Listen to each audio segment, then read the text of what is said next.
So Susanna and I decided to have our DNA tested a few weeks ago. This morning, we are going to find out the results. It is like an extended Jeremy Kyle episode, this, and anything could happen. We don't know what the results are, right? Well, we don't know each other's. So Charlotte is here to reveal... You're starting with Piers, aren't you, Charlotte? Yeah, intriguing, this one. Just to explain the background, DNA is your unique genetic makeup, so no two people have the same DNA anywhere in the world. Your DNA comes from your parents, so 50% from your mother, 50% from your father, and in turn from their ancestors. So let's take a look at what we found out about Piers. Well, he's 91% Irish, Scottish and Welsh, with 6.5% Eastern European, 1.6% West Asian and 0.8% Middle Eastern heritage. Well, the Irish bit I knew.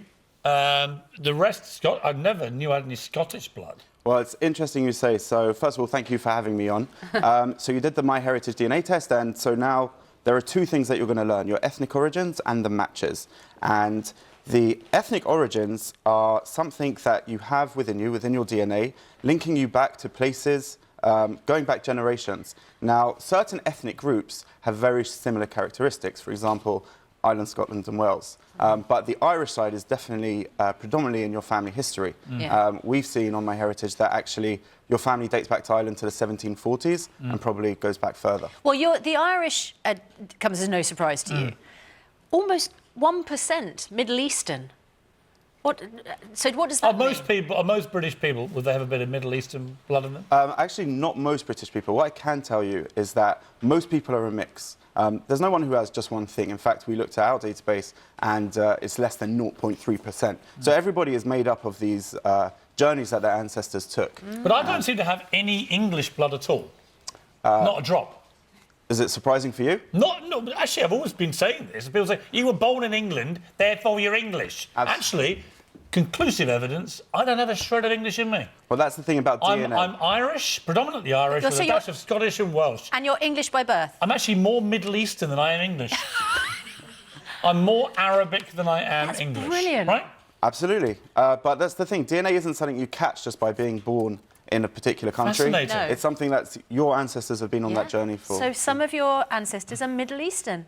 Fascinating. Yeah, so let's take a look at Susanna's ethnic makeup now. It is 17% English, 35% Irish, Scottish and Welsh, 18% Iberian, 17% Eastern European and 14% Scandinavian.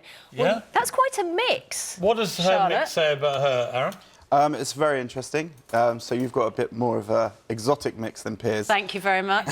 Thank you. But again, did you know about the Scandinavian side? Did you know about the Iberian, which is Spanish and Portugal? Have you ever heard stories about that in your family? No. We've been keeping some secrets, I fear. So it's interesting because one of your matches, which we looked at through the DNA results, actually, his name is very Scandinavian. And in his family tree, there's 5 other people there that you match to. So their family tree... What does that mean? Decode that for me. Sure. So you have DNA matches, and you share with this other person 5 of your DNA matches. So there's a strong tie to this person who has Danish origins and yourself. And that's how we would start to look and say, how Scandinavian are you? And look at your Danish roots. Well, OK, well, we have a direct relative of yours, Sarah Wilson, who joins us now from Glasgow. She shares some of Susanna's DNA. And look, that could be your twin. Look, that's absolutely uncanny. hi. Morning. Hi, good morning. That is weird. It's great to meet you. So we are cousins. Absolutely. It's lovely to meet you too. Sarah, Yes, did you I know believe that we so. had that we had Danish ancestors?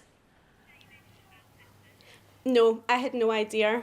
Absolutely none at all. Sarah, I mean, you could be Susanna's twin sister. How do you feel about this extraordinary revelation? Amazing. Susanna's great. She's absolutely gorgeous. So you're more pleased that you're related to her than you would have been if it had been me, for example? Oh, I don't know. Maybe slightly, just slightly though. I mean, I don't know if you just heard, but I'm related to Robert the Bruce. Yeah. And I'm actually more Scottish than I ever realised. Yeah, I don't have no English blood. I'm Scottish, related to Robert the Bruce. I think it may be time to move north because you can see a direct physical resemblance. Yeah. We know that they are related. Yeah. Her own family, her own aunt said to her when she was on Strictly, it could be your twin. I think that's one of the amazing things about the DNA test, because people are finding new relatives, and one of the things that we've had at MyHeritage DNA is a lot of people finding their biological family, people who are looking to find their birth parents and reuniting. Okay. Now, no doubt about my parents. My family, we traced on a family tree thing to Elizabeth Taylor, the movie star, and Che Guevara. There you go. Well, can you prove this? Well, I don't have their DNA, but for sure, if you do enough research and you use the tools, yeah. Amazing. Sarah's obviously up there in Glasgow. We have told ourselves in our family we're connected to Robert the Bruce all my life. She's closer to Robert the Bruce than Piers is. Sorry, with great respect, I am connected to Robert the Bruce, not you. I am Robert the Bruce's great grandson. Welcome to Scotland.